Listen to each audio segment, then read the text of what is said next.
നമ്മൾ നോക്കുന്നത് 2024 ഇടുക്കി മലപ്പുറം ജില്ലകളിലേക്ക് നടന്ന LDC എക്സാമിന്റെ ഇംഗ്ലീഷ് മലയാളം ക്വസ്റ്റ്യൻസ് ആണ്. Question paper code 140/2024. ആദ്യം ഇംഗ്ലീഷ് ക്വസ്റ്റ്യൻസ് നോക്കാം. 81ാമത്തെ question, a group of Wales is called. Collective noun ആണ് ചോദിച്ചിരിക്കുന്നത്. എ ഗ്രൂപ്പ് ഓഫ് വെയിൽസ് ഈസ് കോൾഡ്. Option A pod, option B troop, option C colony, option D swarm. A group of whales എന്നതിന്റെ collective noun ആണ് option A pod. Whales, dolphins ഇവയുടെയൊക്കെ collective noun വരുന്നത് pod ആണ്. അതുപോലെ ട്രൂപ്സ് എന്ന് പറഞ്ഞാൽ A group of monkeys ആണ്. മങ്കീസിന്റെ ഗ്രൂപ്പിനാണ് troops എന്ന് പറയുന്നത്.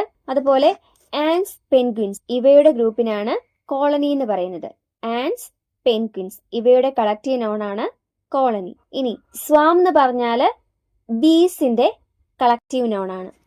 സ്വാം എന്ന് പറഞ്ഞാല് ബീസിന്റെ കളക്റ്റീവ് നോൺ ആണ്.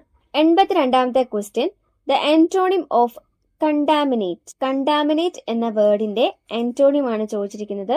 Option A defile, option B invigorate, option C taint, option D purify. Contaminate എന്ന് പറഞ്ഞാല് മലിനമാക്കുക, അശുദ്ധമാക്കുക എന്നൊക്കെയാണ് അർത്ഥം. അതിന്റെ ആന്റോണിം വരുന്നത് ഓപ്ഷൻ ഡി ആണ്, പ്യൂരിഫൈ, ശുദ്ധമാക്കുക.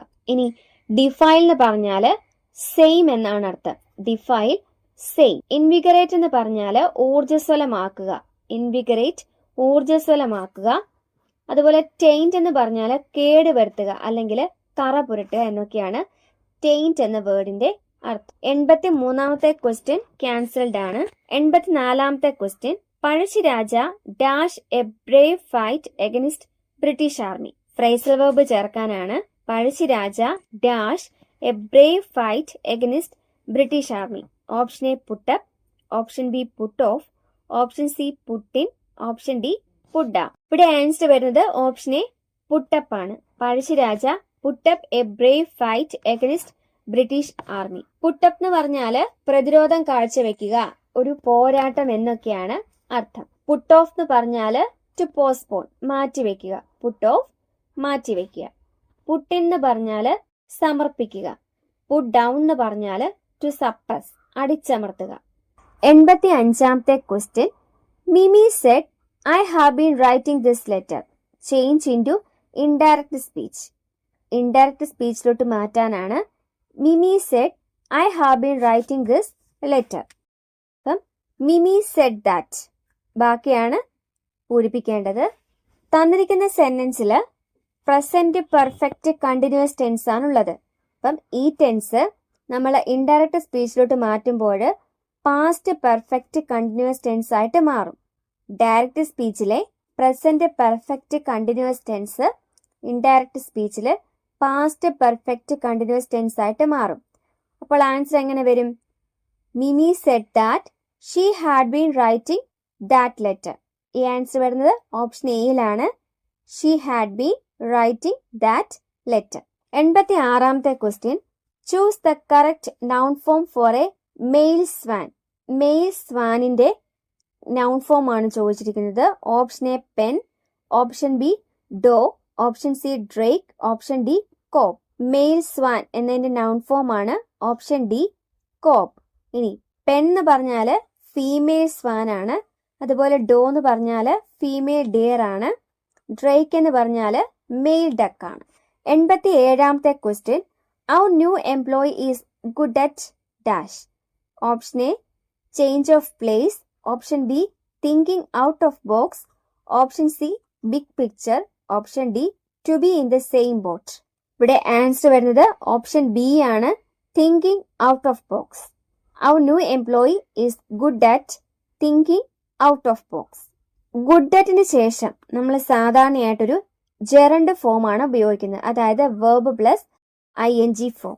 ഗുഡ് അറ്റിന് ശേഷം ഒരു ജെറണ്ട് ഫോം ആണ് സാധാരണയായി ഉപയോഗിക്കുന്നത്. അതായത് for example good at singing, good at drawing etcetera. അങ്ങനെ വരുമ്പോൾ ഇവിടെ ആൻസർ വരുന്നത് option B, thinking out of box. അതിന്റെ മീനിങ് എന്താ വരുന്നത്? തിങ്കിങ് ഔട്ട് ഓഫ് ബോക്സ് എന്ന് പറഞ്ഞാൽ സർഗാത്മകമായി ചിന്തിക്കുക, അല്ലെങ്കിൽ പരമ്പരാഗതമായ രീതികളിൽ നിന്ന് മാറി വേറിട്ട രീതിയിൽ ചിന്തിക്കുക.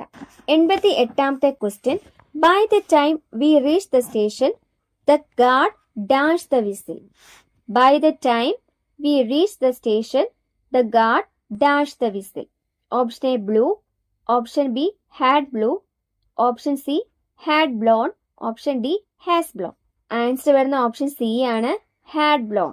By the time we reached the station, the guard had blown the whistle. അപ്പം ഇവിടെ തന്നിരിക്കുന്ന രണ്ട് സെന്റൻസും രണ്ട് കാര്യങ്ങളും പാസ്റ്റിൽ നടന്നതാണ്. അപ്പം പാസ്റ്റില് ഒന്നിന് പുറകെ ഒന്നായി നടന്ന രണ്ട് കാര്യങ്ങളെ പറ്റി പറയുമ്പോൾ ആദ്യം നടന്നത് പാസ്റ്റ് പെർഫെക്റ്റിലും രണ്ടാമത് നടന്നത് സിമ്പിൾ പാസ്റ്റിലുമാണ് പറയേണ്ടത്. അപ്പം ഞങ്ങൾ സ്റ്റേഷനിൽ ചെന്നു, അപ്പോഴേക്കും ഗാർഡ് വിസിൽ അടിച്ചിരുന്നു എന്നാണ്. അപ്പം വിസിൽ അടിച്ചിരുന്നു എന്നുള്ളതാണ് ആദ്യം നടന്നത്. അത് പാസ്റ്റ് പെർഫെക്റ്റ് ടെൻസിൽ വരണം. രണ്ടാമത് നടന്നത് സിമ്പിൾ പാസ്റ്റിൽ വരണം. By the time we reach the station, the guard had blown the whistle. 89ാമത്തെ question, synonym of the word eloquent is. Eloquent എന്നതിന്റെ സിനോണിം ആണ് ചോദിച്ചിരിക്കുന്നത്. Option A taciturn, option B garrulous, option C fluent, option D talkative. Eloquent എന്ന് പറഞ്ഞാൽ ശ്രദ്ധേയമായി സംസാരിക്കാൻ കഴിയുന്ന എന്നതാണ് അർത്ഥം. അതിന്റെ സിനോണിം വരുന്നത് ഓപ്ഷൻ സി ആണ്, ഫ്ലുവന്റ്. നല്ല ഒഴുക്കോടെ സംസാരിക്കാൻ കഴിയുക, അതാണ് ഫ്ലുവന്റ്. എലക്വന്റ് എന്നതിന്റെ സിനോണിം ആണ് ഓപ്ഷൻ സി, ഫ്ലുവന്റ്. ഇനി ഓപ്ഷൻ എ ടാസിറ്റം എന്ന് പറഞ്ഞാൽ അധികം സംസാരിക്കാത്ത എന്നാണ്. എലക്വന്റിന്റെ ആന്റോണിമാണ് ടാസിറ്റം, അധികം സംസാരിക്കാത്ത. ഗ്യാരുലസ് എന്ന് പറഞ്ഞാൽ വായാടി എന്നാണ് അർത്ഥം. ഗ്യാരുലസ് വായാടിയായ. ടോക്കേറ്റീവ് എന്ന് പറഞ്ഞാലും ഒരുപാട് സംസാരിക്കുന്ന എന്നാണ് അർത്ഥം. 90ാമത്തെ question, she gave me dash book that I wanted. Article ചേർക്കാനാണ്. ആൻസർ വരുന്ന ഓപ്ഷൻ ബി ആണ്, the. She gave me the book that I wanted. ഞാൻ ആവശ്യപ്പെട്ട ഒരു പ്രത്യേക ബുക്ക്, അതിന്റെ കാര്യമാണ് പറയുന്നത്. സ്പെസിഫൈ ചെയ്ത് പറയുന്നതുകൊണ്ട് നമ്മൾ ദ എന്ന ആർട്ടിക്കിൾ ആണ് ചേർക്കേണ്ടത്. ഇപ്പൊ നമ്മൾ ഇംഗ്ലീഷിലെ 10 ക്വസ്റ്റ്യൻസ് നോക്കിക്കഴിഞ്ഞു. ഇനി മലയാളത്തിലെ ക്വസ്റ്റ്യൻസ് നോക്കാം. 91ാമത്തെ ക്വസ്റ്റ്യൻ, പണിക്കാരി എന്ന പദം താഴെ കൊടുത്തവയിൽ ഏത് വിഭാഗത്തിൽ പെടുന്നു? പണിക്കാരി എന്ന പദം താഴെ കൊടുത്തവയിൽ ഏത് വിഭാഗത്തിൽ പെടുന്നു? ഓപ്ഷൻ എ സർവനാമം, ഓപ്ഷൻ ബി പേരച്ചം, ഓപ്ഷൻ സി വിനയച്ചം, ഓപ്ഷൻ ഡി സ്ത്രീലിംഗം. ആൻസർ വരുന്നത് ഓപ്ഷൻ ഡി, സ്ത്രീലിംഗം. പണിക്കാരി എന്നത് സ്ത്രീലിംഗ വിഭാഗത്തിൽ പെടുന്നു. ഇനി എന്താണ് സർവനാമം? നാമത്തിന് പകരം ഉപയോഗിക്കുന്ന വാക്കുകളാണ് സർവനാമം. എക്സാമ്പിൾ അവൻ, അവൾ, അത്, അങ്ങനൊക്കെ വരുന്നതാണ് സർവനാമം. പേരച്ചം എന്ന് പറഞ്ഞാൽ ഒരു നാമത്തെ ആശ്രയിച്ച് നിൽക്കുന്ന അപൂർണ ക്രിയകൾ. ഒരു നാമത്തെ ആശ്രയിച്ച് നിൽക്കുന്ന അപൂർണ ക്രിയകൾക്കാണ് പേരച്ചം എന്ന് പറയുന്നത്. എക്സാമ്പിൾ ചെയ്ത ജോലി, കണ്ട കാഴ്ച. ഇപ്പം ജോലി എന്നതൊരു നാമമാണ്, അതിനോട് ചേർന്ന് വരുന്ന അപൂർണ ക്രിയയാണ് പേരച്ചം. അതായത് ചെയ്ത ജോലി എന്നതിൽ ചെയ്ത എന്നതാണ് പേരച്ചം. കണ്ട കാഴ്ച എന്നതിൽ കണ്ട എന്നതാണ് പേരച്ചം. ഇനി വിനയച്ചം എന്ന് പറഞ്ഞാൽ മറ്റൊരു ക്രിയയെ ആശ്രയിച്ച് നിൽക്കുന്ന അപൂർണ ക്രിയ. പേരച്ചം ഒരു നാമപദത്തെ ആശ്രയിച്ച് നിൽക്കുന്ന അപൂർണ ക്രിയയാണ്. വിനയച്ചം എന്ന് പറഞ്ഞാൽ മറ്റൊരു ക്രിയയെ ആശ്രയിച്ച് നിൽക്കുന്ന അപൂർണ ക്രിയയാണ്. എക്സാമ്പിൾ കണ്ട് മടങ്ങി. മടങ്ങി എന്നതൊരു ക്രിയയാണ്, അതിനോട് ചേർന്ന് നിൽക്കുന്ന അപൂർണ ക്രിയയാണ് കണ്ട്, അതാണ് വിനയച്ചം. ചെയ്ത് തീർത്തു, എക്സെട്ര. 92ാമത്തെ ക്വസ്റ്റ്യൻ, അമ്മമാർ കുട്ടികളെ സ്നേഹിക്കുന്നു. ഈ വാക്യത്തിൽ അമ്മമാർ എന്ന പദം ഏത് വിഭാഗത്തിൽ പെടുന്നു? ആൻസർ വരുന്ന ഓപ്ഷൻ ഡി ആണ്, സലിംഗ ബഹുവചനം. അമ്മമാർ എന്നത് സലിംഗ ബഹുവചനത്തിൽ പെടുന്നു. 93ാമത്തെ ക്വസ്റ്റ്യൻ, താഴെ കൊടുത്തവയിൽ തെറ്റായി എഴുതിയിരിക്കുന്ന പദമാണ് ഡാഷ്. ആൻസർ വരുന്ന ഓപ്ഷൻ സി ആണ്, അജ്ഞാനം. അത് കറക്റ്റായിട്ട് വരേണ്ടത് ആദ്യം ജായും പിന്നെ ഞായുമാണ് വരേണ്ടത്. അജ്ഞാനം എന്നാണ് വരേണ്ടത്. 94ാമത്തെ ക്വസ്റ്റ്യൻ, താഴെ കൊടുത്തവയിൽ ശരിയായ വാക്യമേത്? ആൻസർ വരുന്ന ഓപ്ഷൻ ഡി ആണ്, വൃദ്ധയുടെ വാക്കുകൾ എൻ്റെ കണ്ണ് നിറയ്ക്കുന്നതായിരുന്നു. ഓപ്ഷൻ ഡി ആണ് ശരിയായ വാക്യം. വൃദ്ധയുടെ വാക്കുകൾ എൻ്റെ കണ്ണ് നിറയ്ക്കുന്നതായിരുന്നു. ഇനി ഓപ്ഷൻ എയിൽ എന്താണ് തെറ്റ്? എൻ്റെ പ്രായം 18 വയസ്സാണ്. ഒന്നുകിൽ എനിക്ക് 18 വയസ്സാണെന്ന് പറയണം, അല്ലെങ്കിൽ എൻ്റെ പ്രായം 18 ആണെന്ന് പറയണം. ഇനി ഓപ്ഷൻ ബിയില് ഇന്ത്യ ഭരിക്കപ്പെടുന്ന രാഷ്ട്രീയ കക്ഷിക്ക് തൊഴിലവസരങ്ങൾ സൃഷ്ടിക്കുന്നതിൽ ശ്രദ്ധയുണ്ടാകണം. അവിടെ എന്താണ് തെറ്റ്? ഇന്ത്യ ഭരിക്കപ്പെടുന്ന എന്നല്ല, ഇന്ത്യ ഭരിക്കുന്ന എന്നാണ് വരേണ്ടത്. ഓപ്ഷൻ സിയിലാണെങ്കിലോ പ്രഥമ ഇന്ത്യയുടെ വനിതാ പ്രധാനമന്ത്രിയാണ് ഇന്ദിരാഗാന്ധി. അങ്ങനെയല്ല, ഇന്ത്യയുടെ പ്രഥമ വനിതാ പ്രധാനമന്ത്രിയാണ് ഇന്ദിരാഗാന്ധി എന്നാണ് വേണ്ടത്. 95-ാമത്തെ ക്വസ്റ്റ്യൻ, ഉചിതമായ മറുപടി അടിവരയിട്ട വാചകത്തിന് അനുയോജ്യമായ ശൈലി. ഉചിതമായ മറുപടി എന്ന വാചകത്തിന് അനുയോജ്യമായ ശൈലി ഏതാണെന്നാണ് ക്വസ്റ്റ്യൻ. ആൻസർ വരുന്നത് ഓപ്ഷൻ ബി ആണ്, ഉരുളയ്ക്കുപ്പേരി. 96-ാമത്തെ ക്വസ്റ്റ്യൻ, കൂട്ടത്തിൽ പെടാത്തത് ഏത്? ഓപ്ഷൻ എ ചൂതം, ഓപ്ഷൻ ബി തേന്മാവ്, ഓപ്ഷൻ സി രസാലം, ഓപ്ഷൻ ഡി ഛത്രം. ഇവയിൽ കൂട്ടത്തിൽ പെടാത്തത് ഓപ്ഷൻ ഡി ഛത്രമാണ്. ഛത്രം എന്നാല് കുട എന്നാണ് അർത്ഥം. ഛത്രം എന്നാല് കുട എന്നാണ് അർത്ഥം. ചൂതം, രസാലം ഇവയുടെ അർത്ഥം മാവ് എന്നാണ്. ചൂതം, രസാലം ഇവയുടെ അർത്ഥം മാവ് എന്നാണ്.